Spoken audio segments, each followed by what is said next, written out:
O Imortal, de Machado de Assis. Voz, Iba Mendes.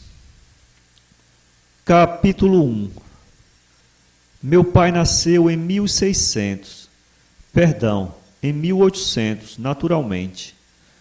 Não, senhor, replicou o doutor Leão, de um modo grave e triste. Foi em 1600. Estupefação dos ouvintes, que eram dois, o coronel Bertioga e o tabelião da vila, João Linhares. A vila era na província fluminense, suponhamos Itaboraí ou Sapucaia.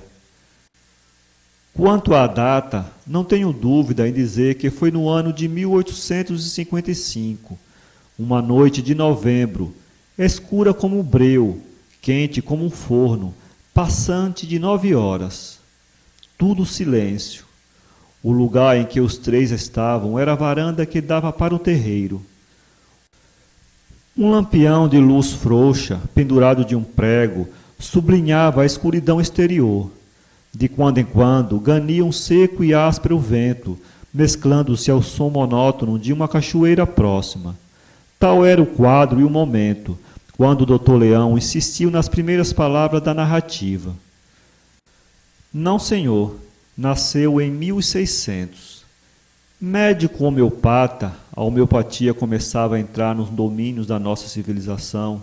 O doutor Leão chegara à vila 10 ou 12 dias antes, provido de boas cartas de recomendação, pessoais e política. Era um homem inteligente, de fino trato e coração benigno. A gente da vila notou-lhe certa tristeza no gesto, algum retraimento nos hábitos e até uma tal ou qual sequidão de palavras, sem embargo da perfeita cortesia. Mas tudo foi atribuído ao acanho dos primeiros dias e às saudades da corte. Contava 30 anos, tinha um princípio de calva, olhar baço e mão episcopais. Andava propagando o novo sistema. Os dois ouvintes continuavam pasmados. A dúvida fora posta pelo dono da casa, o coronel Bertioga, e o tabelião ainda insistia num caso, mostrando ao médico a impossibilidade de ter o pai nascido em 1600. 255 anos antes, 2 séculos e meio. Era impossível. Então, que idade tinha ele? E de que idade morreu o pai? Não tenho interesse em contar-lhes a vida de meu pai, respondeu o doutor Leão. Falaram-me num macróbio que mora nos fundos da matriz. Disse-lhes que, em negócio de macróbios, conheci o que há de mais espantoso no mundo, um homem imortal. Mas seu pai não morreu? Disse o coronel. Morreu. Logo, não era imortal, concluiu o tabelião triunfante. Imortal se diz quando uma pessoa não morre, mas seu pai morreu. Quer ouvir-me? Homem, pode ser, observou o coronel, meio abalado. O melhor é ouvir a história. Só o que digo é que mais velho do que o capataz nunca vi ninguém. Está mesmo caindo de maduro. Seu pai devia estar também muito velho, tão moço como eu. Mas para que me fazem perguntas soltas? Para se espantarem cada vez mais, porque na verdade a história de meu pai não é fácil de crer. Posso contá-la em poucos minutos. Excitada a curiosidade, não foi difícil impor-lhe silêncio. A família toda estava acomodada. Os três eram sós na varanda. O doutor Leão contou enfim a vida do pai, nos termos em que o leitor vai ver, se der o trabalho de ler o segundo e os outros capítulos. Capítulo 2. Meu pai nasceu em 1600, na cidade de Recife. Aos 25 anos tomou o hábito franciscano, por vontade de minha avó, que era profundamente religiosa. Tanto ela como o marido eram pessoas de bom nascimento, bom sangue, como dizia meu pai, afetando a linguagem antiga. Meu avô descendia da nobreza de Espanha, e minha avó era de uma grande casa do Alentejo. Casaram-se ainda na Europa, e, anos depois, por motivos que não vem ao caso dizer, transportaram-se ao Brasil, onde ficaram e morreram. Meu pai dizia que poucas mulheres tinha visto tão bonitas como minha avó. E olhe que ele amou as mais esplêndidas mulheres do mundo, mas não antecipemos. Tomou meu pai o hábito no convento de Iguaraçu, onde ficou até 1639, ano em que os holandeses, ainda uma vez, assaltaram a povoação. Os frades deixaram precipitadamente o convento.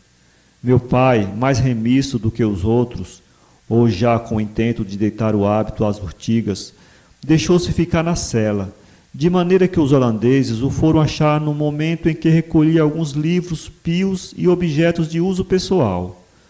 Os holandeses não o trataram mal.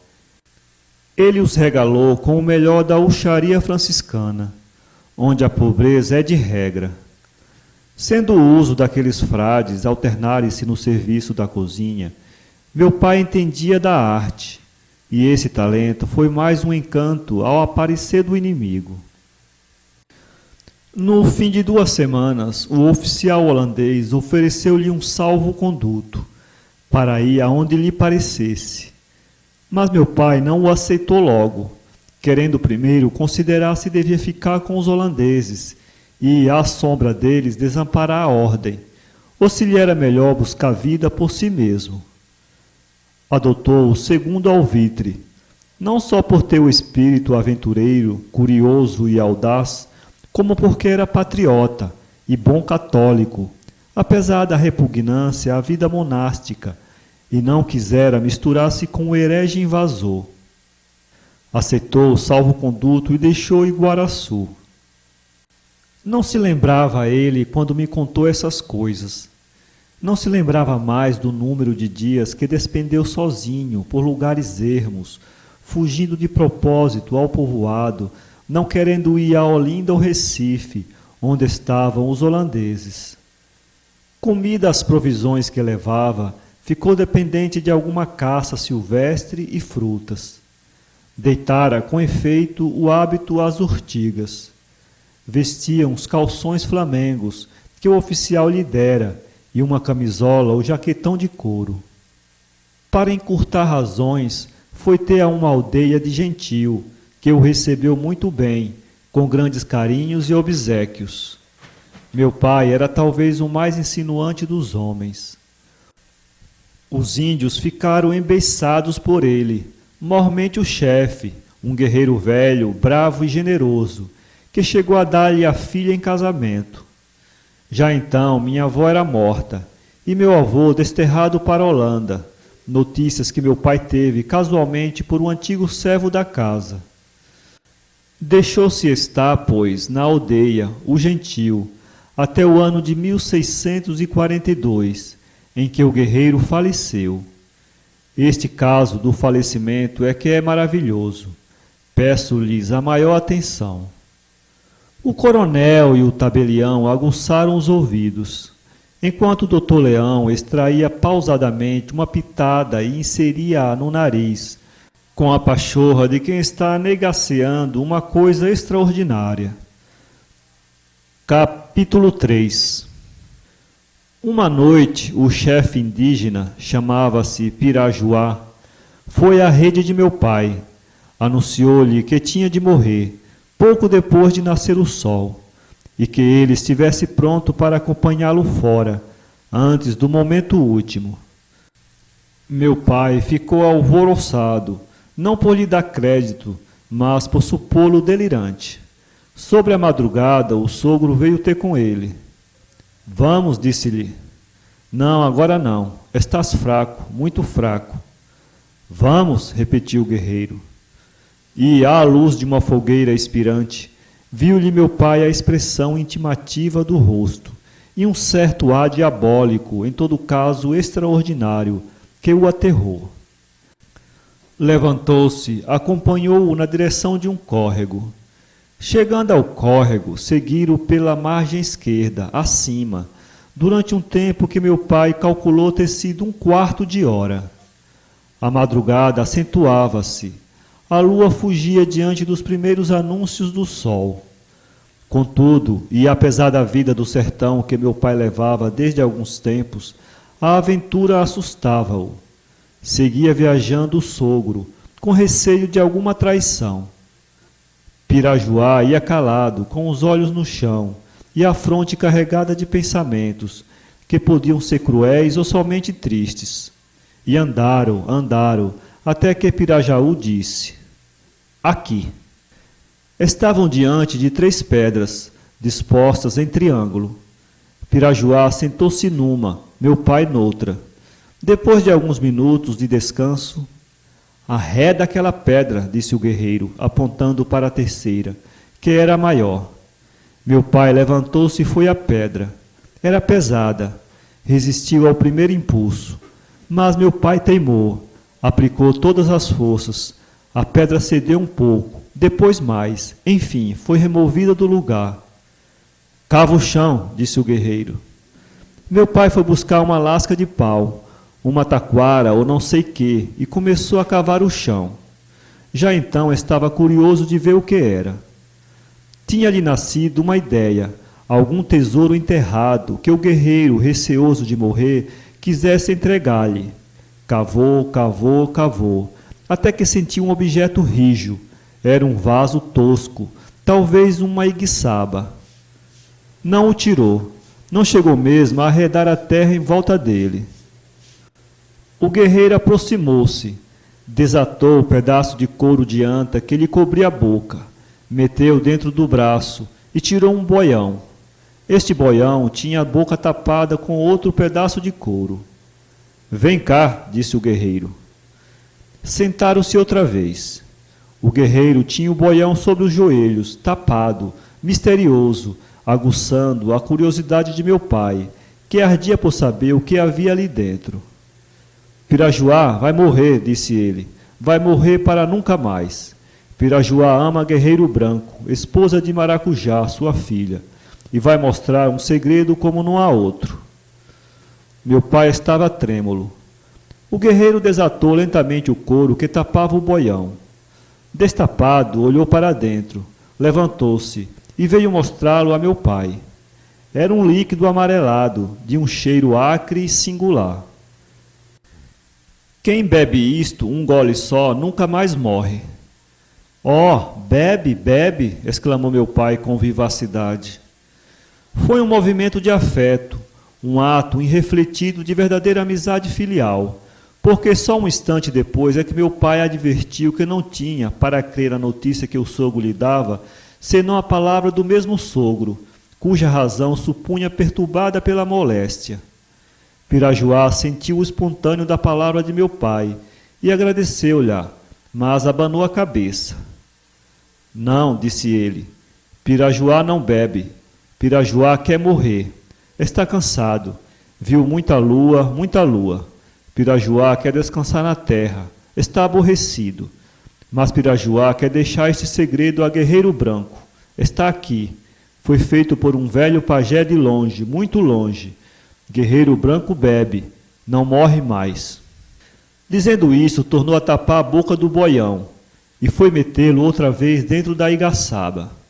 Meu pai fechou depois a boca da mesma igaçaba e repôs a pedra em cima. O primeiro clarão do sol vinha apontando. Voltaram para casa depressa. Antes mesmo de tomar a rede, Pirajuá faleceu. Meu pai não acreditou na virtude do elixir.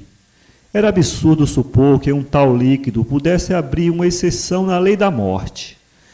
Era naturalmente algum remédio, se não fosse algum veneno. E neste caso, a mentira do índio estava explicada pela turvação mental que meu pai lhe atribuiu. Mas, apesar de tudo, nada disse aos demais índios da aldeia, nem à própria esposa. Calou-se. Nunca me revelou o motivo do silêncio.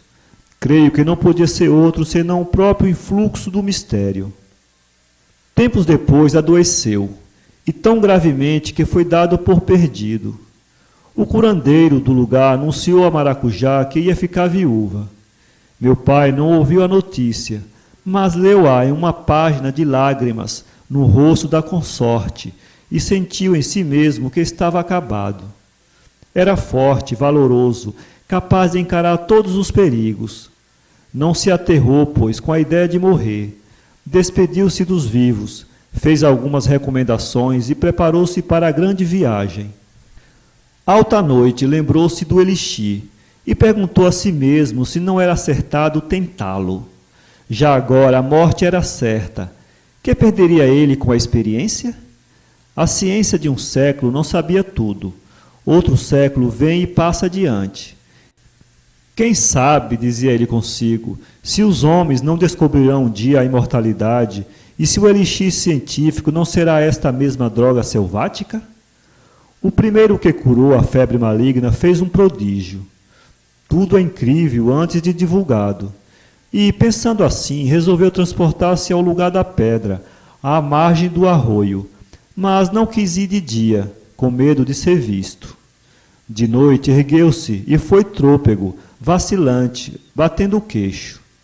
Chegou à pedra, arredou-a, tirou o boião e bebeu metade do conteúdo. Depois sentou-se para descansar.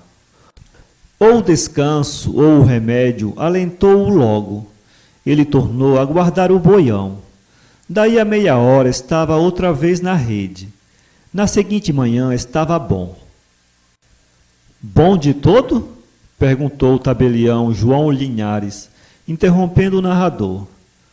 De todo. Era algum remédio para a febre. Foi isto mesmo o que ele pensou quando se viu bom. Era algum remédio para a febre e outras doenças. E nisto ficou. Mas, apesar do efeito da droga, não a descobriu a ninguém.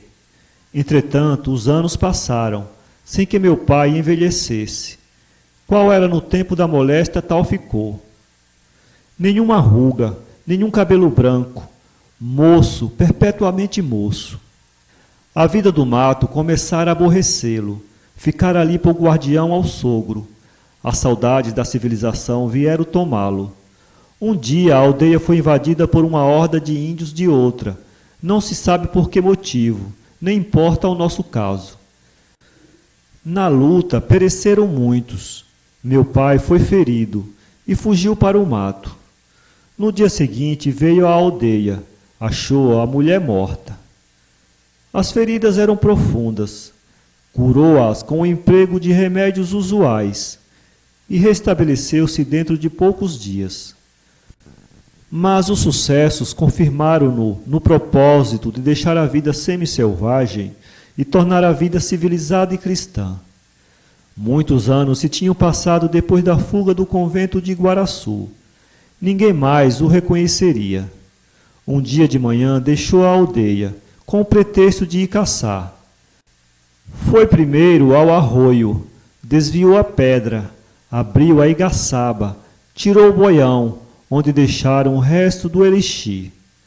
A ideia dele era fazer analisar a droga na Europa, ou mesmo em Olinda ou no Recife, ou na Bahia, por algum entendido em coisas de química e farmácia. Ao mesmo tempo, não podia furtar-se a um sentimento de gratidão. Devia aquele remédio à saúde. Com o boião ao lado, a mocidade nas pernas e a resolução no peito, saiu dali, caminho de Olinda e da eternidade. Capítulo 4. Não posso demorar-me em pormenores, disse o doutor Leão, aceitando o café que o coronel mandara trazer. São quase 10 horas. Que tem? Perguntou o coronel.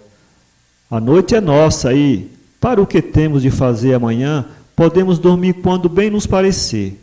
Eu, por mim, não tenho sono. E você, senhor João Linhares? Nem um pingo, respondeu o tabelião. E temou com o doutor Leão para contar tudo, acrescentando que nunca ouvira nada tão extraordinário. Note-se que o tabelião presumia ser lido em histórias antigas e passava na vila por um dos homens mais ilustrados do império. Não obstante, estava pasmado. Ele contou ali mesmo, entre 2 goles de café, o caso de Matusalém, que viveu 969 anos, e o de Lameque, que morreu com 777. Mas explicou logo, porque era um espírito forte, que esses e outros exemplos da cronologia hebraica não tinham fundamento científico. Vamos ver agora o que aconteceu ao seu pai, interrompeu o coronel. O vento de esfalfado morrera, e a chuva começava a rufar nas folhas das árvores, a princípio com intermitências, depois mais contínua e basta. A noite refrescou um pouco. O Dr. Leão continuou a narração e, apesar de dizer que não podia demorar-se nos pormenores, contou-os com tanta miudeza que não me atrevo a pô-los tais quais nestas páginas. Seria fastidioso. O melhor é resumi-lo. Rui de Leão, ou antes, Rui Garcia de Meireles e Castro Azevedo de Leão, que assim se chamava o pai do médico, pouco tempo se demorou em Pernambuco. Um ano depois, em 1654, cessava o domínio holandês. Rui de Leão assistiu às alegrias da vitória e passou-se ao reino, onde casou com uma senhora nobre de Lisboa. Teve um filho, e perdeu o filho e a mulher no mesmo mês de março de 1661. A dor que então padeceu foi profunda. Para distrair-se, visitou a França e a Holanda.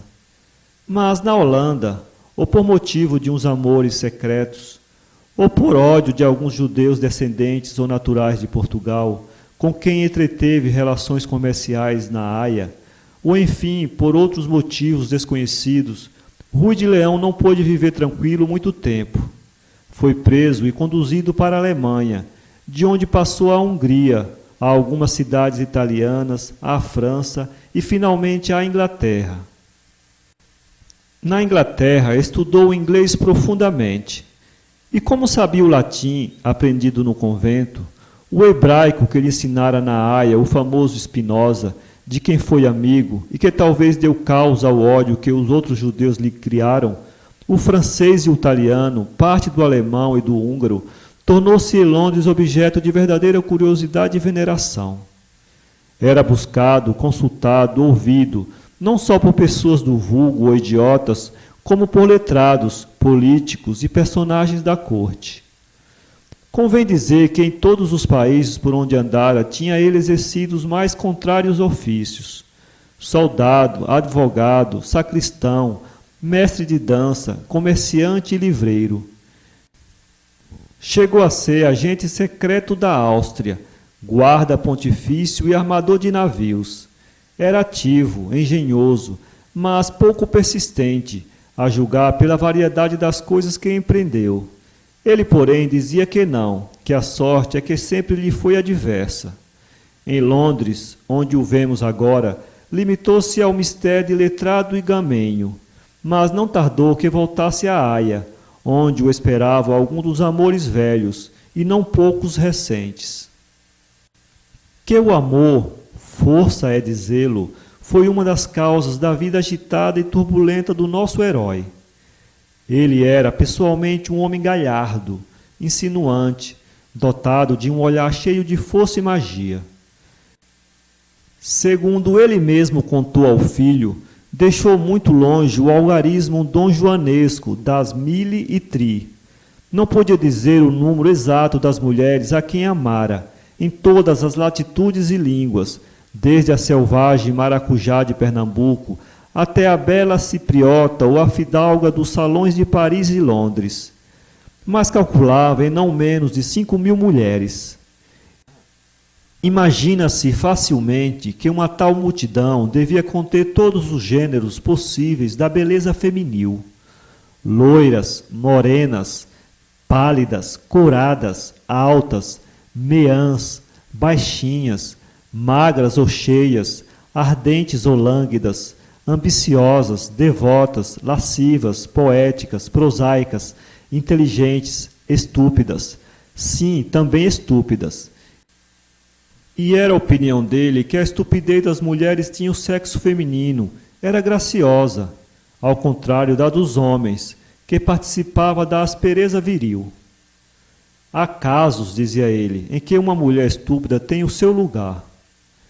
Na Haia, entre os novos amores, deparou-se-lhe um que o prendeu por longo tempo. Lady Emma Sterling, senhora inglesa ou antes escocesa, pois descendia de uma família de Dublin. Era formosa, resoluta e audaz. tão audaz que chegou a propor ao amante uma expedição a Pernambuco para conquistar a capitania e aclamarem-se reis do novo estado. Tinha dinheiro, podia levantar muito mais. Chegou mesmo a sondar alguns armadores e comerciantes e antigos militares que ardiam por uma desforra. Rui de Leão ficou aterrado com a proposta da amante e não lhe deu crédito. Mas Lady Emma insistiu e mostrou-se tão de rocha que ele reconheceu enfim achar-se diante de uma ambiciosa verdadeira. Era todavia homem de senso.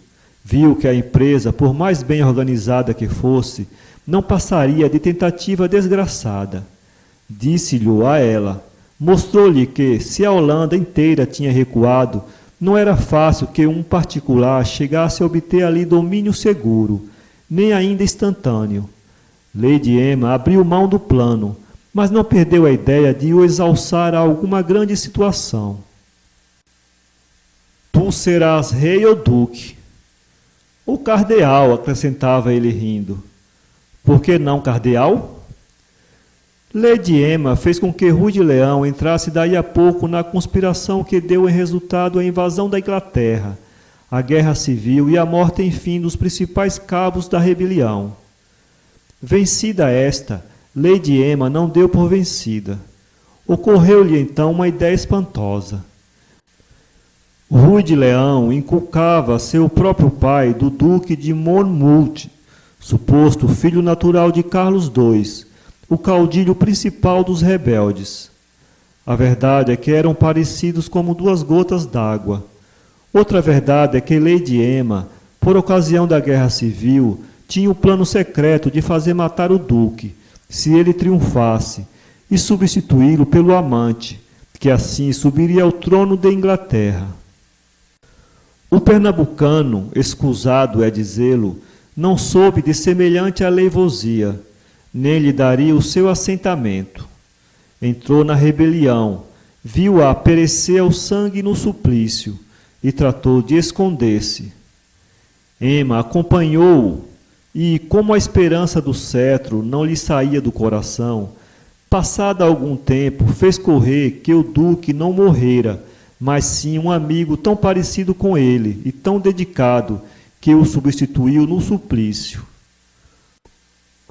O duque está vivo, e dentro de pouco aparecerá o nobre povo da Grã-Bretanha, sussurrava ela aos ouvidos. Quando Rui de Leão efetivamente apareceu, a estupefação foi grande, o entusiasmo reviveu, o amor deu alma a uma causa que o carrasco supunha ter acabado na Torre de Londres. Donativos, presentes, armas, defensores, tudo veio às mãos do audaz pernambucano, aclamado rei, e rodeado logo de um troço de varões resolutos a morrer pela mesma causa. Meu filho, disse ele, século e meio depois, ao médico homeopata, dependeu de muito pouco não teres nascido príncipe de Gales.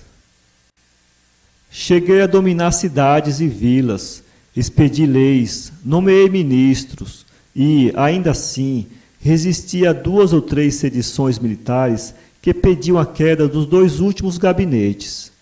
Tenho para mim que as dissensões internas ajudaram as forças legais e devo-lhes a minha derrota.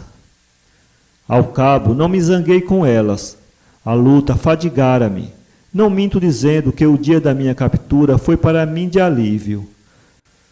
Tinha visto, além da primeira, 2 guerras civis, uma dentro da outra. Uma cruel, outra ridícula, ambas insensatas. Por outro lado, vivera muito, e uma vez que me não executassem, que me deixassem preso ou me exilasse para os confins da terra, não pedia nada mais aos homens, ao menos durante alguns séculos. Fui preso, julgado e condenado à morte. Dos meus auxiliares, não poucos negaram tudo. Creio mesmo que um dos principais morreu na Câmara dos Lordes. Tamanha ingratidão foi um princípio de suplício. Emma não. Essa nobre senhora não me abandonou. Foi presa, condenada e perdoada, mas não me abandonou. Na véspera de minha execução, veio ter comigo e passamos juntos as últimas horas. Disse-lhe que não me esquecesse, dei-lhe uma trança de cabelos, pedi-lhe que perdoasse ao carrasco. Ema prorrompeu em soluços. Os guardas vieram buscá-la. Ficando só, recapitulei a minha vida, desde Igaraçu até a Torre de Londres. Estávamos então em 1686. Tinha eu 86 anos, sem parecer mais de 40. A aparência era da eterna juventude. Mas o carrasco ia destruí-la num instante. Não valia a pena ter bebido metade do elixir guardado comigo um misterioso boião, para acabar tragicamente no cepo do cadafalso. Tais foram as minhas ideias naquela noite. De manhã preparei-me para a morte. Veio o padre, vieram os soldados e o carrasco. Obedeci maquinalmente. Caminhamos todos. Subi ao cadafalso. Não fiz discurso. Inclinei o pescoço sobre o cepo. O carrasco deixou cair a arma. Senti uma dor penetrante, uma angústia enorme, como que a parada súbita do coração. Mas essa sensação foi tão grande como rápida. No instante seguinte, tornara ao estado natural.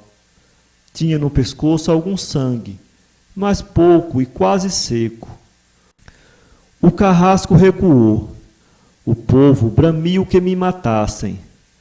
Inclinaram minha cabeça, e o carrasco, fazendo apelo a todos os seus músculos e princípios, descarregou outro golpe e maior, se é possível, capaz de abrir-me ao mesmo tempo à sepultura, como já se disse de um valente.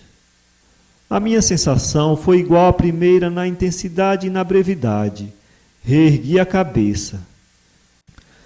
Nem o magistrado, nem o padre consentiram que se desse outro golpe. O povo abalou-se. Uns chamaram-me santo, outros diabo. E ambas essas opiniões eram defendidas nas tabernas à força de punho e de aguardente. Diabo ou santo, fui presente aos médicos da corte. Estes ouviram o depoimento do magistrado, do padre, do carrasco, de alguns soldados, e concluíram que, uma vez dado o golpe, os tecidos do pescoço ligavam-se outra vez rapidamente, e assim os mesmos ossos, e não chegavam a explicar um tal fenômeno. Pela minha parte, em vez de contar o caso do elixir, calei-me. Preferi aproveitar as vantagens do mistério.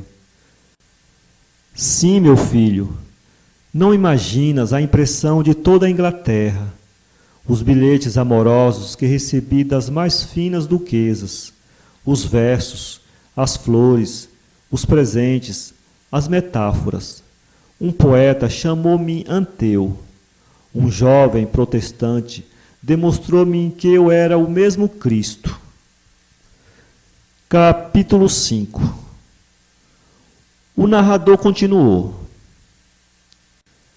Já vem, pelo que lhes contei, que não acabaria hoje nem toda esta semana se quisesse referir miudamente a vida inteira de meu pai. Algum dia o farei, mas por escrito, e cuido que a obra dará 5 volumes, sem contar os documentos. Que documentos? Perguntou o tabelião. Os muitos documentos comprobatórios que possuo, títulos, cartas, traslados de sentenças, de escrituras, cópias de estatísticas. Por exemplo, tenho uma certidão do recenseamento de um certo bairro de Gênova, onde meu pai morreu em 1742. Traz o nome dele, com declaração do lugar em que nasceu. E com a verdadeira idade? Perguntou o coronel. Não. Meu pai andou sempre entre os 40 e os 50. Chegando aos 50, 50 e poucos, voltava para trás. E era-lhe fácil fazer isto, porque não esquentava lugar. Vivia 5, 8, 10, 12 anos numa cidade e passava a outra. Pois tenho muitos documentos que juntarei, entre outros, o testamento de Lady Emma, que morreu pouco depois da execução gorada de meu pai. Meu pai dizia-me que entre as muitas saudades que a vida lhe ia deixando, Lady Emma era das mais fortes e profundas. Nunca viu mulher mais sublime, nem amor mais constante, nem dedicação mais cega. E a morte confirmou a vida, porque o herdeiro de Lady Emma foi meu pai. Infelizmente, a herança teve outros reclamantes, e o testamento entrou em processo. Meu pai, não podendo residir em Inglaterra, concordou na proposta de um amigo providencial, que veio a Lisboa dizer-lhe que tudo estava perdido. Quando muito, poderia salvar um restolzinho de nada, e ofereceu-lhe por esse direito problemático uns 10.000 cruzados. Meu pai aceitou-os, mas tão caipora que o testamento foi aprovado, e a herança passou às mãos do comprador. E seu pai ficou pobre, com os 10.000 cruzados e pouco mais que apurou. Teve então ideia de meter-se no negócio de escravos. Obteve privilégio, armou um navio e transportou africanos para o Brasil. Foi a parte da vida que mais lhe custou, mas afinal acostumou-se às tristes obrigações de um navio negreiro. Acostumou-se e enfarou-se, que era outro fenômeno na vida dele. Enfarava-se dos ofícios. As longas solidões do mar alargaram-lhe o vazio interior. Um dia refletiu e perguntou a si mesmo se chegaria a habituar-se tanto à navegação, que tivesse de varrer o oceano por todos os séculos dos séculos. Criou medo e compreendeu que o melhor modo de atravessar a eternidade era variá-la. Em que ano ia ele? Em 1694. Fins de 1694. Veja só, tinha então 94 anos, não era? Naturalmente moço. Tão moço que casou daí a 2 anos, na Bahia, com uma bela senhora que... Diga? Digo sim, porque ele mesmo me contou a história. Uma senhora que amou a outro. E que outro? Imagine que meu pai, em 1695, entrou na conquista da famosa República dos Palmares. Bateu-se com um bravo e perdeu um amigo íntimo, crivado de balas, pelado.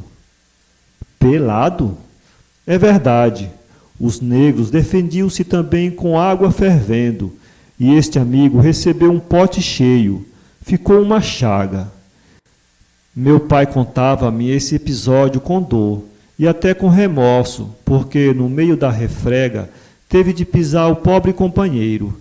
Parece até que ele expirou quando meu pai lhe metia as botas na cara.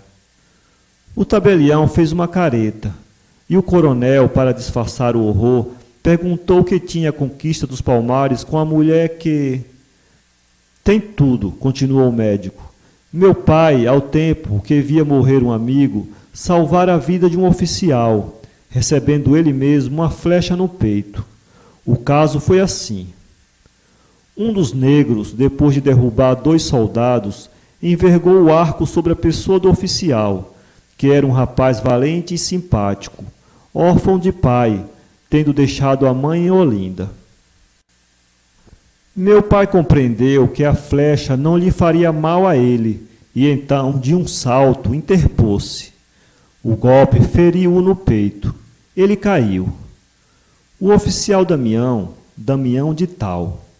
Não digo o nome todo, porque ele tem alguns descendentes para as bandas de Minas. Damião basta. Damião passou a noite ao pé da cama de meu pai, agradecido, dedicado, louvando-lhe uma ação tão sublime, e chorava.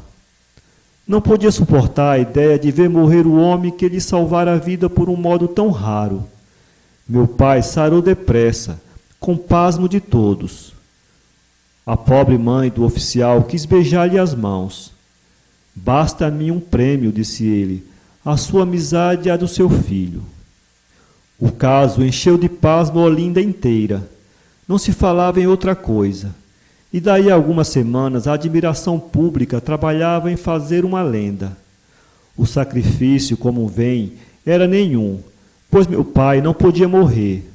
Mas o povo, que não sabia disso, buscou uma causa ao sacrifício, uma causa tão grande como ele, e descobriu que o Damião devia ser filho de meu pai, e naturalmente filho adúltero. Investigaram o passado da viúva, acharam alguns recantos que se perdiam na obscuridade. O rosto de meu pai entrou a parecer conhecido de alguns. Não faltou mesmo quem afirmasse ter ido a uma merenda 20 anos antes, em casa da viúva, que era então casada, e visto aí meu pai. Todas essas patranhas aborreceram tanto a meu pai que ele determinou passar à Bahia, onde casou. Com a tal senhora? Justamente. Casou com Dona Helena, bela como o sol, dizia ele. Um ano depois morria em Olinda a viúva, e o Damião vinha à Bahia trazer a meu pai uma madeixa dos cabelos da mãe e um colar que a moribunda pedia para ser usado pela mulher dele. Dona Helena soube do episódio da flecha e agradeceu a lembrança da morta. Damião quis voltar para Olinda. Meu pai disse-lhe que não, que fosse no ano seguinte. Damião ficou. 3 meses depois, uma paixão desordenada. Meu pai soube da aleivosia de ambos, por um comensal da casa. Quis matá-los, mas o mesmo que os denunciou avisou-os do perigo, e eles puderam evitar a morte. Meu pai voltou o punhal contra si e enterrou-o no coração. Filho, dizia-me ele, contando o episódio, dei 6 golpes, cada um dos quais bastava para matar um homem, e não morri. Desesperado, saiu de casa e atirou-se ao mar. O mar restituiu-o à terra. A morte não podia aceitá-lo. Ele pertencia à vida por todos os séculos. Não teve outro recurso mais do que fugir. Veio para o sul, onde, alguns anos depois, no princípio do século passado, podemos achá-lo na descoberta das minas. Era um modo de afogar o desespero, que era grande, pois amara muito a mulher, como um louco. E ela? São contos largos, e não me sobra tempo. Ela veio ao Rio de Janeiro, depois das 2 invasões francesas. Creio que em 1713. Já então meu pai enriquecera com as minas e residia na cidade fluminense, bem quisto, com ideias até de ser nomeado governador. Dona Helena apareceu-lhe acompanhada da mãe e de um tio. Mãe e tio vieram dizer-lhe que era tempo de acabar com a situação em que meu pai tinha colocado a mulher. A calúnia pesara longamente sobre a vida da pobre senhora. Os cabelos iam-lhe embranquecendo. Não era só a idade que chegava, eram principalmente os desgostos, as lágrimas.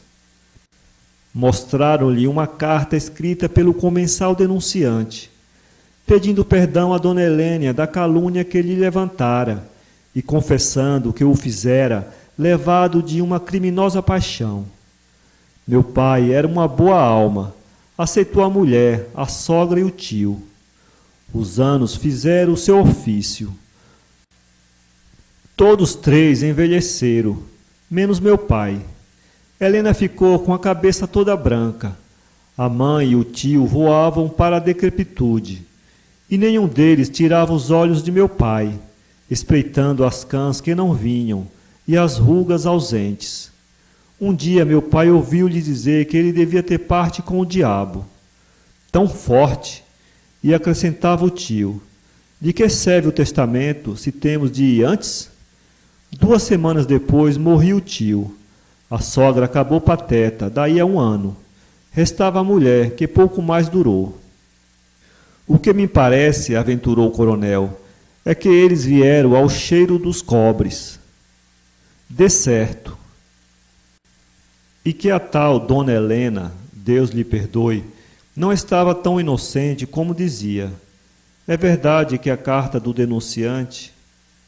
O denunciante foi pago para escrever a carta, explicou o doutor Leão. Meu pai soube disso, depois da morte da mulher, ao passar pela Bahia. 00:30, vamos dormir. É tarde. Amanhã direi o resto.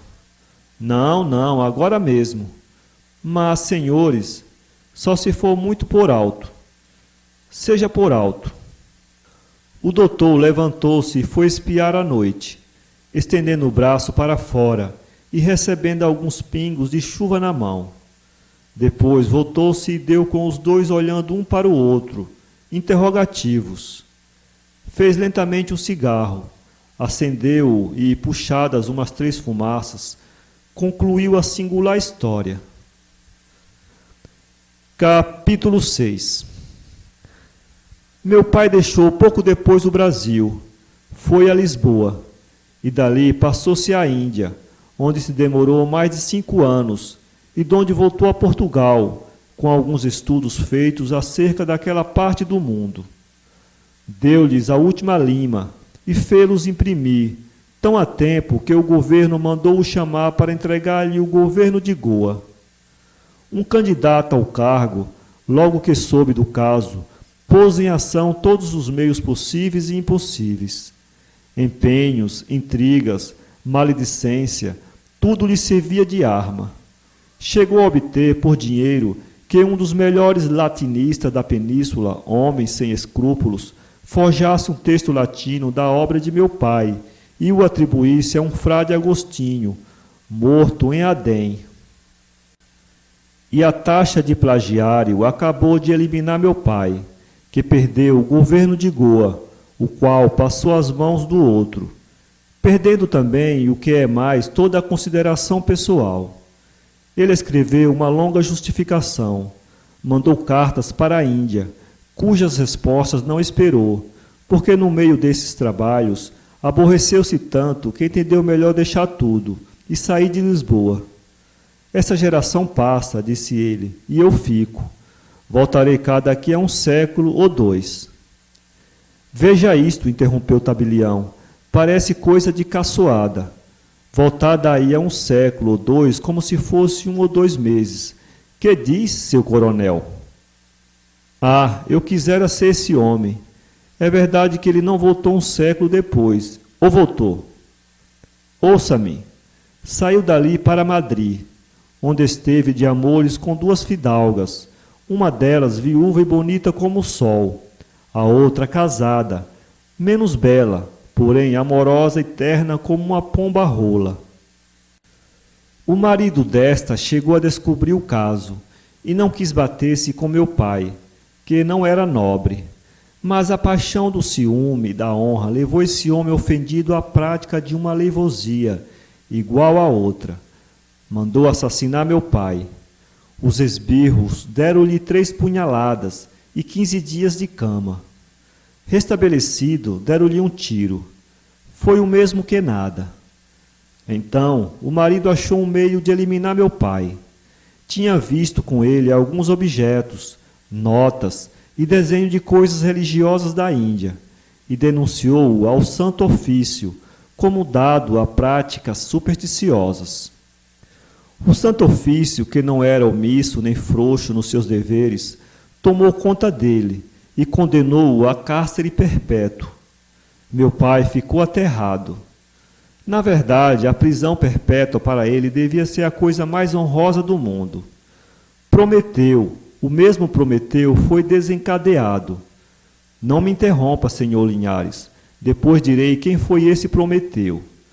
Mas, repito, ele foi desencadeado enquanto meu pai estava nas mãos do Santo Ofício sem esperança. Por outro lado, ele refletiu consigo que, se era eterno, não era o Santo Ofício. O Santo Ofício há de acabar um dia, e os seus cárceres, e então ficarei livre. Depois pensou também que, desde que passasse um certo número de anos, sem envelhecer nem morrer, tornar-se-ia um caso tão extraordinário que o mesmo Santo Ofício lhe abriria as portas. Finalmente, cedeu a outra consideração. Meu filho, disse-me ele, eu tinha padecido tanto naqueles longos anos de vida, tinha visto tanta paixão má, tanta miséria, tanta calamidade, que agradeci a Deus o cárcere e uma longa prisão, e disse comigo que o Santo Ofício não era tão mau, pois que me retirava por algumas dezenas de anos, talvez um século, do espetáculo exterior. Ora essa! Coitado! Não contava com a outra fidalga, a viúva, que pôs em campo todos os recursos de que podia dispor, e alcançou-lhe a fuga daí a poucos meses. Saíram ambos de Espanha, meteram-se em França e passaram à Itália, onde meu pai ficou residindo por longos anos. A viúva morreu-lhe nos braços, e, salvo uma paixão que teve em Florença, por um rapaz nobre, com quem fugiu e esteve 6 meses, foi sempre fiel ao amante. Repito, morreu-lhe nos braços, e ele padeceu muito, chorou muito, chegou a querer morrer também. Contou-me os atos de desespero que praticou, porque, na verdade, amara muito a formosa madrilena. Desesperado, meteu-se a caminho e viajou por Hungria, Dalmácia, Valáquia. Esteve 5 anos em Constantinopla. Estudou turco a fundo e depois o árabe. Já lhes disse que ele sabia muitas línguas. Lembra-me de o ver traduzir o Padre Nosso em 50 idiomas diversos. Sabia muito. E ciências. Meu pai sabia uma infinidade de coisas. Filosofia, jurisprudência, teologia, arqueologia, química, física, matemáticas, astronomia, botânica, sabia arquitetura, pintura, música, sabia o diabo. Na verdade, sabia muito, e fez mais do que estudar o turco, adotou o maometanismo, mas deixou-o daí a pouco. Enfim, aborreceu-se dos turcos. Era a sina dele aborrecer-se facilmente de uma coisa ou de um ofício. Saiu de Constantinopla, visitou outras partes da Europa e finalmente passou-se à Inglaterra, aonde não fora desde longos anos. Aconteceu-lhe aí o que lhe acontecia em toda parte. Achou todas as caras novas, e essa troca de caras no meio de uma cidade, que era a mesma deixada por ele, dava-lhe a impressão de uma peça teatral, em que o cenário não muda, e só mudam os atores. Essa impressão, que a princípio foi só de pasmo, passou a ser de tédio. Mas agora, em Londres, foi outra coisa pior, porque despertou nele uma ideia que nunca tivera, uma ideia extraordinária, pavorosa. Qual foi? A ideia de ficar doido um dia. Imaginem, um doido eterno. A comoção que essa ideia lhe dava foi tal que quase enlouqueceu ali mesmo. Então lembrou-se de outra coisa. Como tinha o boião do elixir consigo, lembrou de dar o resto a alguma senhora ou homem, e ficariam os 2 imortais. Sempre era uma companhia. Mas, como tinha tempo diante de si, não precipitou nada. Achou melhor esperar a pessoa cabal. O certo é que essa ideia o tranquilizou. Se lhe contasse as aventuras que ele teve outra vez na Inglaterra, e depois em França, e no Brasil, onde voltou no vice-reinado do conde de Rezende, não acabava mais, e o tempo urge, além de que o senhor coronel está com sono. Qual sono? Pelo menos está cansado. Nem isso, se eu nunca ouvi uma coisa que me interessasse tanto. Vamos, conte essas aventuras. Não, direi somente que ele achou-se em França, por ocasião da Revolução de 1789. Assistiu a tudo, a queda e morte do rei, dos girondinos, de Danton, de Robespierre. Morou algum tempo com Felinto Elísio, o poeta, sabem? Morou com ele em Paris. Foi um dos elegantes do diretório. Deu-se com o primeiro cônsul. Quis até naturalizar e seguir as armas e a política. Podia ter sido um dos marechais do império. E pode ser até que não tivesse havido Waterloo. Mas ficou tão enjoado de algumas apostasias políticas e tão indignado que recusou a tempo. Em 1808, achamo-lo em viagem com a corte real para o Rio de Janeiro. Em 1822, saudou a independência e fez parte da Constituinte. Trabalhou no dia 7 de abril. Festejou a maioridade. Há 2 anos era deputado. Neste ponto, os 2 ouvintes redobraram de atenção. Compreenderam que iam chegar ao desenlace e não quiseram perder uma sílaba daquela parte da narração em que iam saber da morte do imortal. Pela sua parte, o Dr. Leão parara um pouco. Podia ser uma lembrança dolorosa, podia também ser um recurso para aguçar mais o apetite. O tabelião ainda lhe perguntou se o pai não tinha dado a alguém o resto do elixir, como queria, mas o narrador não lhe respondeu nada. Olhava para dentro. Enfim, terminou deste modo. A alma de meu pai chegara a um grau de profunda melancolia. Nada o contentava, nem o sabor da glória, nem o sabor do perigo, nem o do amor. Tinha então perdido minha mãe, e vivíamos juntos, como 2 solteirões. A política perdera todos os encantos aos olhos de um homem que pleiteara um trono, e um dos primeiros do universo. Vegetava consigo, triste, impaciente, enjoado. Nas horas mais alegres, fazia projetos para o século XX e XXIV, porque já então me desvendara todo o segredo da vida dele. Não acreditei, confesso, e imaginei que fosse alguma perturbação mental. Mas as provas foram completas, e demais, a observação mostrou-me que ele estava em plena saúde. Só o espírito, como digo, parecia abatido e desencantado.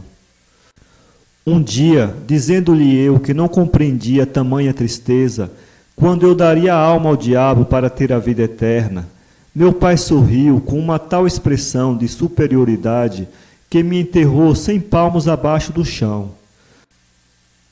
Depois respondeu que eu não sabia o que dizia, que a vida eterna afigurava-se-me excelente, justamente porque a minha era limitada e curta.